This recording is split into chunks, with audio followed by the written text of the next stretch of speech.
Good evening and welcome to Sports Federation TV. My name is Alton Davids. I'm your host.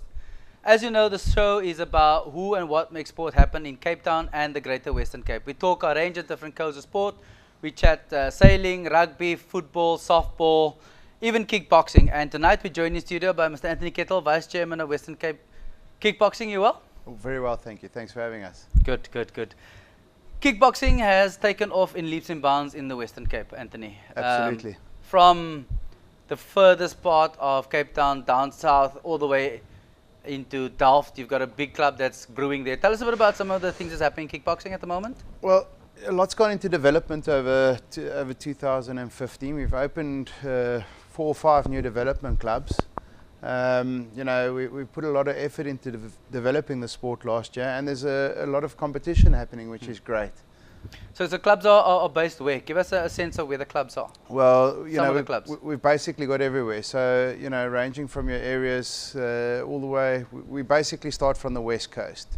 So the first club from the West Coast side in Western Province side would be in Atlantis. Then we got in Parklands. We got all over the northern suburbs. We got in Mitchells Plain, Delft. All over the southern suburbs. There's basically a club in any suburb. And these clubs feed into the Western Cape team. How strong is the Western Cape team generally in terms of the big picture in terms of South Africa? Well, the Western Cape team is very strong. In terms of full contact kickboxing, K1, we're the strongest team in the country. And took home the most medals in the South African Championships with the K1. Explain the difference between full contact and semi-contact. What's the difference so people get a sense of? Well, kickboxing has different codes. They have the K1, which is the full contact K1 where you're allowed to kick to the legs and you're allowed to use your knees. Do you have protective gear on there? Yes, absolutely. You've got shin pads, a head guard, gloves, and your mouthpiece. And then you get your kickboxing, your conventional kickboxing with long pants, where you have to kick above the waist, so a certain amount of kicks. Guys also with their gloves, shin pads, mouth guard, foot covered with a padding. And then you get your semi and light contacts, which are matted sports, not in the ring. So it covers all codes really. The general progression would be a youngster would come into a club, do semi or light, and then start his full contact kickboxing, and then eventually go into K1. And this is all in the amateur division. This is all in the amateur division, yes. So let's say I make it big and I win every bout that I participate in, win the K1. What's next for me? Well, the biggest promotion in the Western Cape is Cape Fight League. We're having a professional event on the 26th of March Where will that this be? year at Sunningdale Sports Centre, and that's a professional K1 event. So your kickboxers' next step after amateur would be professional, and then they would sign up with one of the promoters and enter as a professional kickboxer. Take us through the dynamics of Cape Fight League, because it's not only kickboxing that's involved. Look, Cape Fight League is a multidisciplined platform. We have kickboxing, K1 kickboxing, professional boxing, and MMA. And this year we're starting a grappling league as well. So it basically works on a rotation basis. 26th of March will be a professional kickboxing event. 9th of April we're having a professional boxing event, which will probably be held at the Muizenberg Civic Centre. Okay. Let's take a look and see what Cape Fight League is all about. Let's check this out.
You're watching Sports Federation TV. We're chatting Cape Fight League, we're chatting kickboxing, we're chatting MMA, we're chatting a range of different elements all wrapped into one.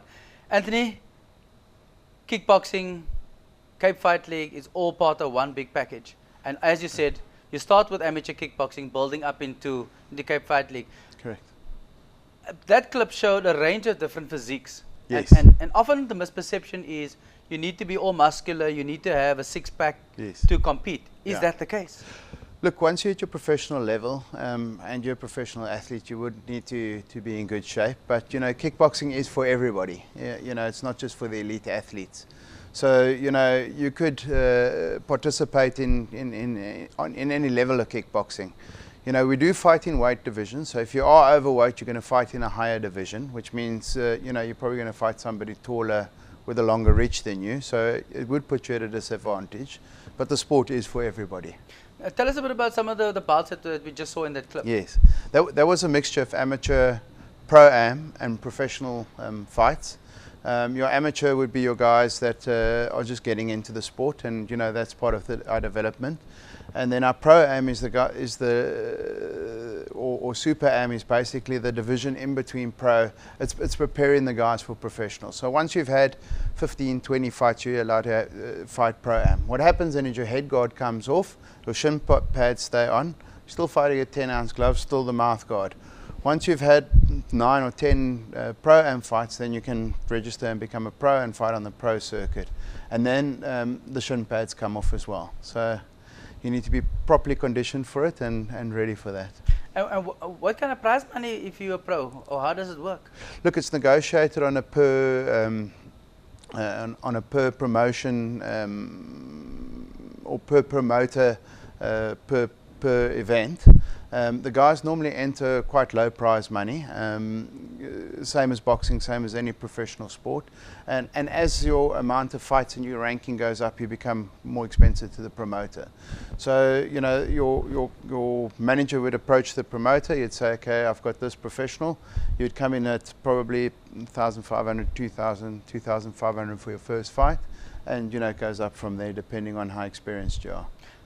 What's the recovery period between fights? I mean, you're going to get clobbered in the ring. Let's say you win the 1,500 rank. How soon is the recovery, or how long is the recovery phase before you come back and you compete again? Look, if there's no injuries, you can fight once a month, you know, if we're talking professional.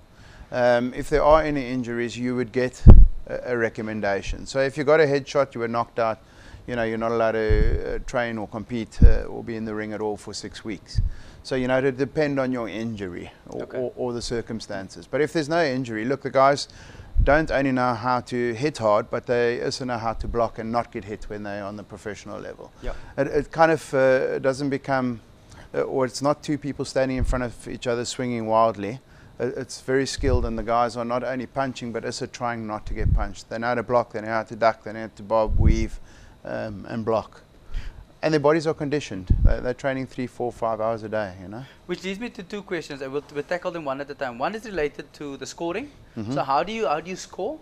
And then we'll leave that as a second question. My first question to you then is there a mental component to this? Because as you just said, you need to then block and plan your shots. Tell me a bit about that. Well, the scoring system first is a 10-9 system. So you have 3 judges sitting around the ring.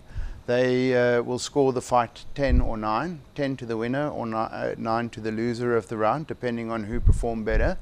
If they do draw, it goes to who had the better technique, who was moving forward, and a whole list of different things.